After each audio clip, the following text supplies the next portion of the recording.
جو حکمران ہیں ان کا ہی اس میں بہت بڑا کردار ہے،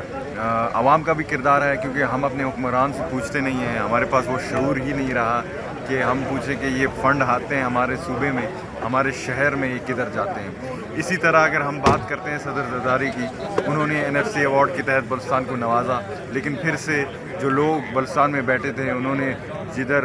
ریسورس ایلوکیشن ٹھیک طریقے سے ہونی چاہیے تھی وہاں نہیں کی، تو لیکن پھر بھی صدر زرداری صاحب سمجھتے ہیں کہ بلوچستان کے جتنے بھی مسئلے ہیں، قومی انفراسٹرکچر کے حوالے سے ہو، ایجوکیشن کے حوالے سے، اور خاص طور پر انسرجنسی اور نوجوانوں کے حوالے سے ہو، اس کو حل کرنی چاہیے۔ اور امید کرتے ہیں کہ جو صوبائی ہمارا گورنمنٹ ہے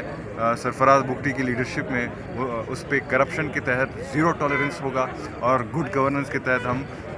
صوبہ کے جو پازیٹیوٹی ہے اس پہ ہم بات کریں گے۔ یہ بتائیے گا سر کہ اپنا جو وفاقی حکومت کی بلوچستان کے حوالے سے پالیسی ہے، آپ اس حکومت کے اتحادی کی حیثیت سے کیا اس پالیسی سے مطمئن ہیں اس وقت جو صورتحال چل رہی ہے بلوچستان میں؟ دیکھیے جی، جیسے میں نے کہا کہ کوئی پالیسی ابھی تک ہمارے سامنے یہاں نہیں آیا۔ جو پالیسی ہونی چاہیے شارٹ ٹرم 5 سال کا میں پالیسی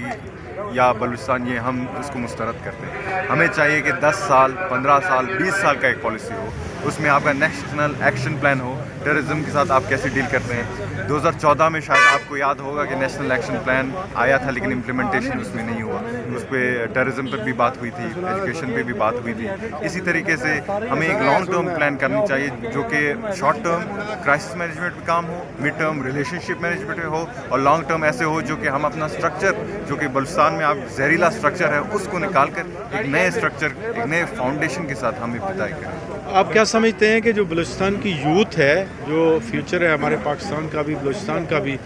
اس کو کیسے پاکستان کے حوالے سے موٹیویٹ کیا جا سکتا ہے؟ اس کے لیے آپ کیا تجویز دیتے ہیں بحثیت پارلیمنٹرین کے حساب سے آج میں نے پوائنٹ آف آرڈر ریز کرنے کی کوشش کی، کیونکہ لیکن آج موضوع گندم پہ تھا، لیکن میں بات کرنا چاہتا تھا ایجوکیشن پہ۔ ایجوکیشن کے اوپر میں اس لیے بات کروں گا کہ آج سے 5 سال پہلے میرے والد کو شہید کیا گیا، اور میں ایک بڑے قبیلے سے تعلق رکھتا ہوں۔ اگر میں چاہتا تو بندوق تھام کے اس کا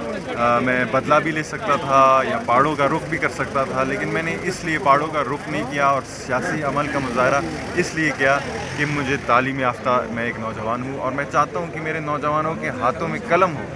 کلاشن کوف نہ ہو، راکٹ لانچر نہ ہو۔ تو اسی طریقے سے بلوچستان کی اگر ہم بات کرتے ہیں، ایجوکیشن کا بہت بڑا ہمارے پاس